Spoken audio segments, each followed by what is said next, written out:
Welcome to Storytime. Enjoy with me. The House on the Hill by Elizabeth Laird. Part 1. It was a beautiful summer evening. Paul was happy. No more exams. College was finished. Now he needed a job. He wanted to be a writer and work for a newspaper. But first he needed a rest.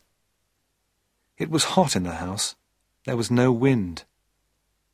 "I'll go for a walk," said Paul to himself. "I'll go down to the river."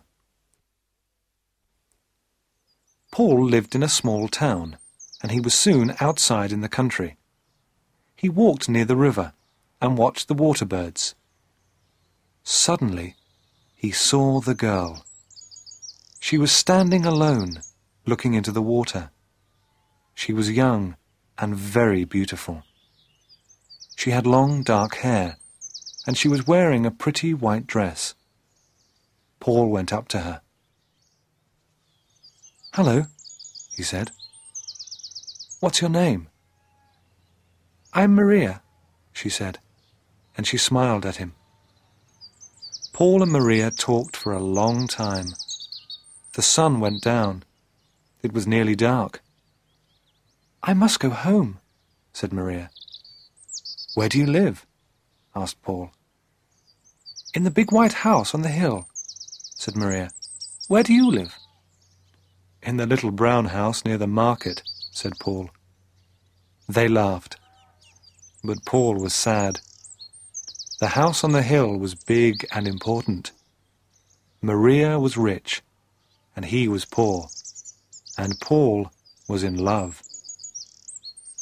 After that, Paul and Maria often met near the river.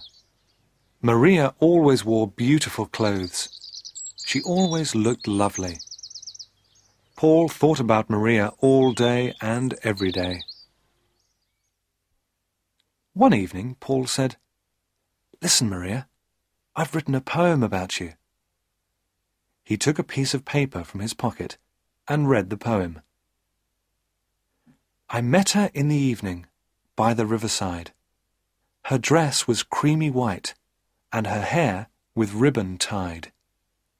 She turned and smiled at me, and I asked her for her name. Though I am young and poor, my love will stay the same." "You are wonderful, Paul," said Maria. "I love your poem." Paul took Maria's hand. He looked into her eyes. "I love you, Maria," he said. "Do you love me?" She smiled. "Yes, of course I love you," she said. She stood up. "I must go home now." Paul was very happy. "She loves me. Maria loves me," he thought. Paul went home.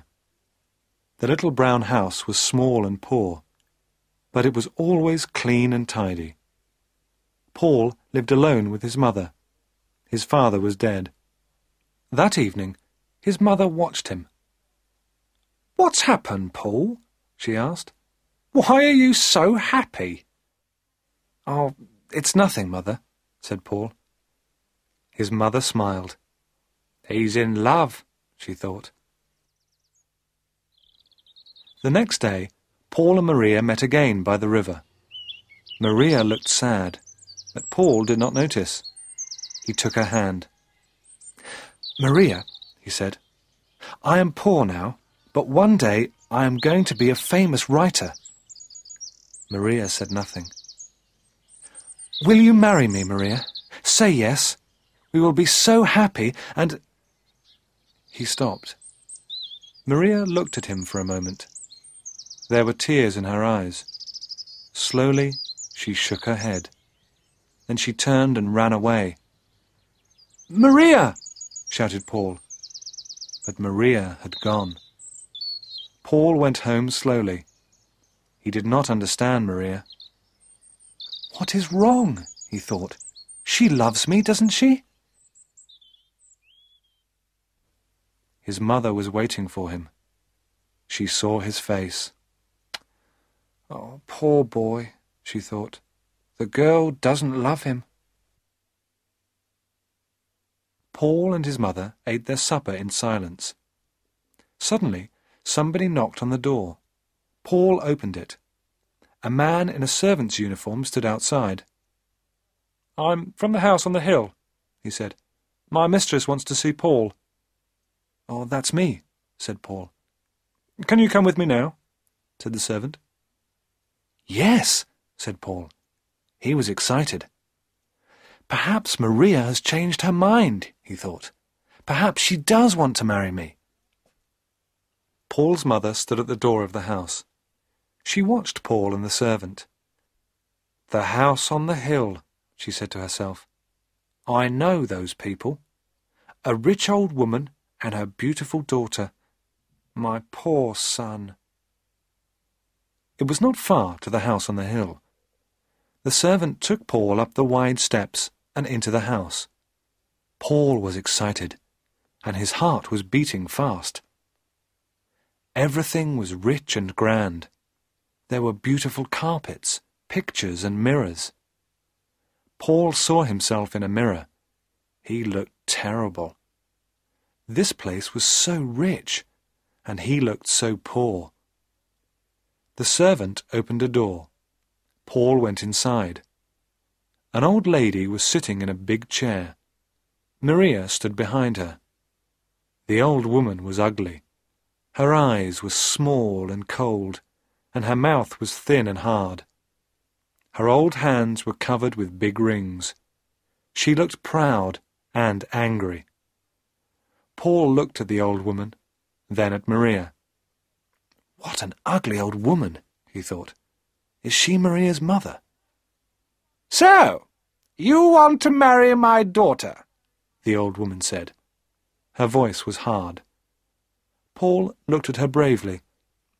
"Yes," he said. "I love Maria, and I want to marry her." The old woman laughed. "You?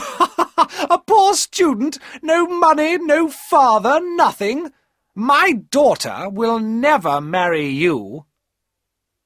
Paul said nothing. He looked at Maria. She did not look at him. "I am poor now," he said, "but one day I'll be a famous writer." The old woman laughed again. "No," she said, "my daughter is not for you. She is going to be married soon. You will never see her again." The old woman got up and left the room. Maria and Paul were alone. Paul looked at Maria, but she did not look at him. She stood still and did not say anything. Paul went up to her and put his arm round her. Maria moved away from him. "I'm sorry, Paul," said Maria. "My mother is right. I can't marry you. I don't want to be poor. I want money and clothes and a big car." "But you love me, Maria," said Paul, "and I love you." He did not understand her. He was angry. "Yes, I love you, Paul," said Maria. "But love isn't enough." She looked at him. Her face was sad. "I'm getting married in 2 weeks," she said. "Goodbye, Paul. I'm sorry." Paul left the big house and ran down the hill to the river. He sat there for a long time. "Maria loves me. I know she loves me," he thought. "But she is marrying another man. She is marrying him for money. It's her mother. Maria is afraid of that ugly old woman. Oh, Maria, Maria, what shall I do?" After a long time, Paul went home. There was a light in the window of the little house. The door was open. His mother was waiting for him. She looked at his face, then she put her arms round him. "They are bad people, my son," she said. You must forget her. To be continued.